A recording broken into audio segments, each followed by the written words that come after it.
మంచిగా ఉండాలంటే వాళ్ళ ఇంటి చుట్టూ కానీ వాళ్ళ గల్లీ కానీ వాళ్ళ కాలనీ కానీ వాళ్ళ మల్కాజ్గిరి ఏరియా కానీ నీట్ ఉండాలని వాళ్ళు కోరుకుంటారు. కాబట్టి మేము పిల్లల్ని టార్గెట్ చేసి ఈ యొక్క కార్యక్రమం పెట్టిందని ఫిలాసఫీని మీ ఇంట్లో మీ చుట్టూ జరుగుతున్న విషయాలలోకి మీరు తీసుకుపోతే తప్పకుండా మనం ఈ డెంగ్యూ మీద పెద్ద యుద్ధం చేసినట్టు అవుతుంది. ఎందుకంటే నేను చాలా మంది చూస్తే ఏంటంటే మన ఇంట్లో కూడా మనం నీటికి ఉంటే చాలు, ఇంటి బయట ఎట్లున్నా సరే అనే యాటిట్యూడ్ చాలా మంది ఉంటుంది. కాబట్టి ఈ యొక్క యాటిట్యూడ్ మీరు ఏం చేయండి అంటే ప్రతిరోజు ఒక 10 నిమిషాలు లేకపోతే ఎవ్రీ ఆల్టర్నేట్ ఒక 10 minutes. ఇప్పుడు మీరు ఫోన్లో చాలా సేపు స్పెండ్ చేస్తారు కదా, చాటింగ్ చేసుకుంటూ ఫేస్బుక్ మీద ఇన్స్టాగ్రామ్ మీద.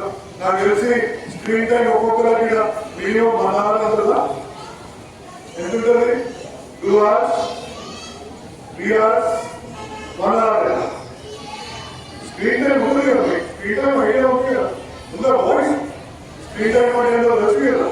సో 1 hour మనం పెడతారు, ఒక్క 10 minutes మీ ఇంటి చుట్టుముట్టు మన ఎక్కడైనా నీళ్ళు ఇట్లా నీలో ఉండి ఇక్కడ చూపించింది కదా, ఎక్కడైనా పాత సామాన్లు నీళ్ళు పడి ఉండడము, ఒట్టిగా రోడ్డు మీద నీళ్లు ఉండడము, లేకపోతే చెట్ల మధ్యలో నీళ్లు ఉండడము, ఇటువంటి పరిస్థితులు మీరు గమనించినప్పుడు కొంచెం అక్కడ పోయి క్లీన్ చేయండి. చేస్తారా? ఇలా నేను మెట్రాలజీ ఆఫీసర్ని కనుక్కుంటే మేడం ఏమంటుంటే, సార్